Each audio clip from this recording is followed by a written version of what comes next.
So, welcome everyone to this exclusive masterclass session with Dr. Anthony Metivier, where we're going to be going in depth into the memory palace technique and the magnetic memory method, and learning really the advanced applications of this technique and how to really make the most of it. Dr. Metivier, welcome. Well, thank you for having me. Yeah, it's a pleasure. So, we got a lot of really, really great questions from our masterclass students, and they are curious. They're very curious about the technique and the method, really. So, I guess the first place we should start out is maybe a brief overview of the magnetic memory method and how it applies and how it differs from memory palaces and the method of Loci as a whole. Right, right. Well, I mean, the first thing is loci, loci, or whatever. I've just abandoned that terminology. It's very, very confusing for so many people, and or better said, it's confusing for me, and I just don't like it. So I always distinguish the location as the memory palace, and then the station is inside the memory palace, or Okay. you have multiple stations. And the reason why I do that is not to go against convention or to throw stuff out, but just simply to be clear that a memory palace is a location, Okay. and then the stations inside. Because a lot of people use loci as if that's the memory palace is a loci or the journey or whatever. It just gets a little. It needs to be modernized. So that's the first thing that I would say. The other thing that I would say is that they're just in traditional teachings about memory palaces. There aren't there aren't guidelines. So they often say, okay, just start at your door and then move inside. That's the worst possible place to start in a memory palace for two reasons. The first reason is that you're going to end up crossing your own path as you Right. journey through the house, and the second is you're going to end up walking through a dead end. Now, Right. or to a dead end, I should say. And the thing is when you get to a dead end, you either have to do something fantastical, like go like a ghost through a wall or jump off a balcony or whatever, or you just have to stop. There's nowhere else to go. I see. Now, the other thing that happens in all of this is that you have this scarcity mindset because you're running out. So if you start at the very back of a memory palace, so to speak, which you can determine by thinking, where can I start that's going to allow me to move in a more or less linear line without crossing my own path, leading to an exit so that I could then easily add the driveway, elements of the street, and so forth. So you can extend that. Interesting. So not limiting yourself to a point where you would end up, even if you do go through the back door of the house, you end up in the back gate. Right? Designing your memory palace in such a way that you can then even connect it to other memory palaces, it sounds like. Exactly, exactly. And what that allows you to do is actually combine memory palaces that aren't necessarily together in reality. So, for example, there's a Safeway in the town where I did most of my growing up, and because I've strategically started in a particular location and I can go out into the driveway, then I can just enter a home where I know the begin. I can. This is one of those exceptions where you can actually enter in the front door and then leave the back door and then go around to the driveway and then carry on your merry way. Interesting. Now, I've heard you say in the past that really you don't actually want to walk through the memory palace or that you shouldn't use the memory palace exclusively in that way. Tell us a little bit more about that because I've always heard that it's you want to go through a journey on your memory journey, and I know Joshua Foer talks about that a lot in his book Moonwalking with Einstein. Yeah. Well, there's different styles, right? And I recommend that everybody work towards one particular style. Okay. And so it can be, this is one of the things that can be confusing because I'm saying, okay, you're in a grocery store and then you walk out and it seems like you're seeing this in your mind. Like you're watching a first person shooter game or you're the guy and you're moving through the corridors or you're looking at yourself doing this or you have a bird's eye view. Okay. And those are the basic three styles. And I either combine the three with trying to limit any actual seeing, right? What do you mean by that? Well, I don't like I've used this very room that we're in as a memory palace. And Okay. when I'm going in my mind, I don't see that corner. I think of the corner. I see. And then I know that this wall here is more or less I mean, it's a weird construction, but that's more or Right. less the center wall. And then I use this, and then I use that, Okay. and that. And so, but I'm not going into my mind and thinking, oh, I've got to see this studio. So you don't actually visualize the corner of the room so much as you just attach a visualization to that corner of the room. So you might see this surface here where the printer is. I don't know if our audience can see that, but you might see, say, the bookshelves here over to my shoulder. Right, right. You're not actually visualizing the shoulder. You're just kind of thinking about what might be. I'm sorry, visualizing the bookshelf. You're thinking what might be on the bookshelf. It's not necessary to visualize the bookshelf itself. Right, and that's the critical difference Interesting. here. So one of the best ways to describe exactly what I'm getting at, it's built by having a visual representation of a memory palace, but then you get rid of that visual representation, and this is exactly the best way to describe it. Interesting. The Big Dipper, Okay. right? You can look at the stars and say that's the Big Dipper Right. without imposing a spoon on it.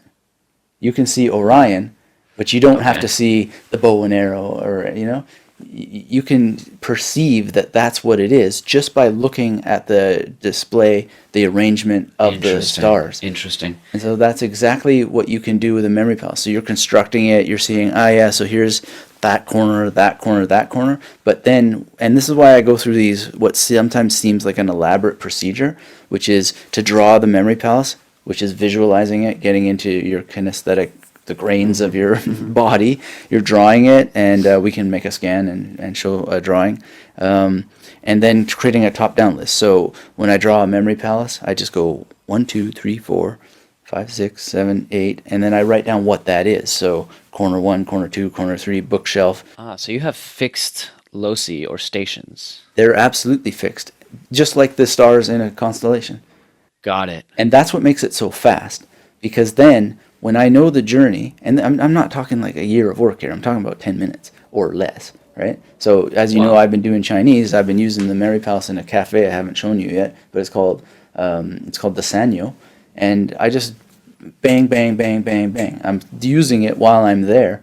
Okay, wow. Or I'm using, I used an old girlfriend's house, and I just used like the four corners of the bed. Very nice memories on that bed, and then I use the thing going down the stairs and so forth. But I don't need to rebuild it in my head because I've done that work as I created the memory palace. Okay, so that raises a really, really big question that I have and a lot of our students have, which is how do you choose the actual stations and how dense are they? Because, for example, when you open a cupboard, you may have 3 shelves, which are each 1 meter in width. That could be 15 symbols, or it could be 1 symbol for the whole cupboard. So talk to me a little bit about density. I mean, you said 4 corners of the bed, so that's a nice example. What about cupboards, closets, rooms? I mean, would you put 2 paintings next to each other on a wall? Fill that in for us. All right. Well, the first thing I would say is that if you have to close a door on a cupboard, it's not going to be an ideal station. Really? Yeah, well, I mean, you can, but it's mental activity, right? And it's actually blocked somehow. So a bookshelf is different, right? Because you can see a bookshelf, and we can just say station 1, station 2, station 3. For these 3 shelves? Yeah. Okay, Or we and can- our audience can see that. Perfect. Or we can go 1, 2, 3 and have 3 stations per shelf, right? Okay. But it's just, yeah, it's all context specific. I So, see. for example, I would never do that with a foreign language phrase, right? I've never tried to stuff it in there. I would rather go from the top of the ceiling down to the floor, I see. right? And what are you linking it to? Because I know, well, I think I know that you actually need to anchor to something. So, for example, putting it in the corner is very different than just having a bunch of stations along the floor where there's no anchor point to actually separate them. Right.